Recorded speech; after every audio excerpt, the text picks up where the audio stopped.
everyone, and thank you so much for tuning in to KBTV. I'm Dr. Karlisha Booz. For the month of November, we're talking about National Diabetes Month. And today we have Steve Haden. He's a diabetes educator at Piedmont, Macon. So thank you so much, Steve, for coming on the show and just to talk about Diabetes Awareness Month. All righty.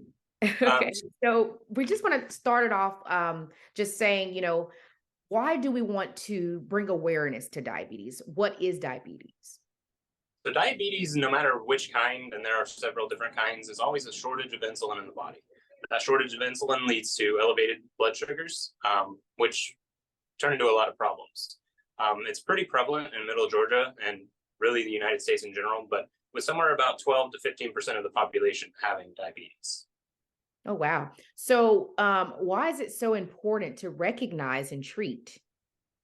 So it's so important to recognize and treat because even if we didn't have symptoms, elevated blood sugars are still doing damage to the body. And that damage can manifest as increased risk of strokes, heart attacks, kidney problems, amputations, and blindness.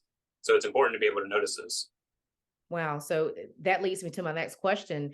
How important it is to see a doctor, especially if you are thinking that you may be, having some symptoms of being a diabetic.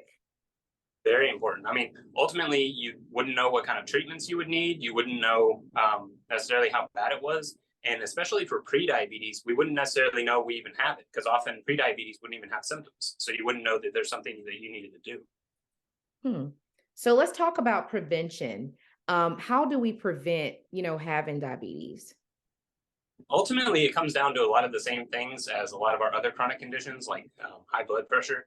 But we want to prevent it in a lot of the same ways. So making sure that we're getting a quality diet, trying to reduce the amount of sugar that we eat each day, particularly in like sweetened drinks, getting enough exercise, reducing our stress, and sleeping well. So obviously diabetes don't discriminate. We see this in a lot of older adults, but let's talk about, children. And, there's research out there saying that, kids can become diabetes. Can you talk about that for me? Oh, yeah. So type 1 diabetes is the kind we usually think of as the kind that's most prevalent in kids. But especially as the obesity rates increase, the chances of type 2 diabetes, which is usually the one we think of as more of the adult kind, is becoming more common in children.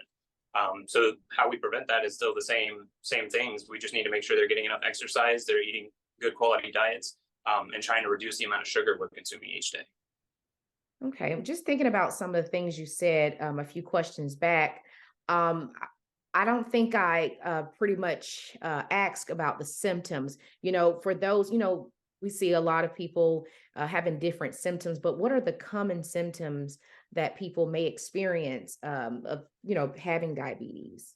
Sure. So the most common symptoms, especially are with our higher blood sugars, are just symptoms of dehydration. So those are often increased urination, increased thirst, fatigue, and dry mouth. So those are the most common ones.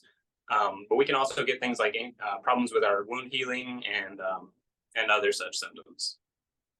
Oh, wow. So when it comes to wound healing, talk about how, diabetic patients who may have had a wound or something like that, how serious it can be for them if they, hurt themselves as opposed to someone who doesn't have diabetes. Oh, yeah, it's extremely serious, especially because so they already won't heal as well, but the increased sugar that's in our blood allows bacteria to grow better. So the chances that they won't that wound could get infected as well also go up. So it takes longer to heal, and it'll be harder to heal. So it's a big problem all in one. Okay. Where can people go to learn more? Obviously, you're an educator at Piedmont, Macon. Are there any resources available there, or how can they get in contact for more information on this? Oh, so the American Diabetes Association is one of the best ones, but the CDC also has information related to the diagnosis, treatment, management, just good information all around for both of those sources. Okay. Well, thank you so much, Steve, for coming on the show. And I hope that this helps someone spread awareness, especially during this month of November. Thank you so much. Absolutely. Thank you. At the weekend on KBTV. And this is your boy Country Wayne. Hey, everybody. This is Tamala Man, and I'm rolling with KBTV. Hi, I'm yours truly, Atlanta's own MC Lifer, and I want to let you know I'm all the way live with KBTV. that way, the long way. I'm always KBTV. Peace up and A-Town down. Yo, this Henry Wells, the most feared man in comedy. Street T, all the way live on KBTV. I'm here, baby. Check them out. Yo, what's up? I'm Tony Terry, all the way live on KBTV. You heard me? Poker Bear, all the way live on KBTV. You understand me? You gonna learn today, babe.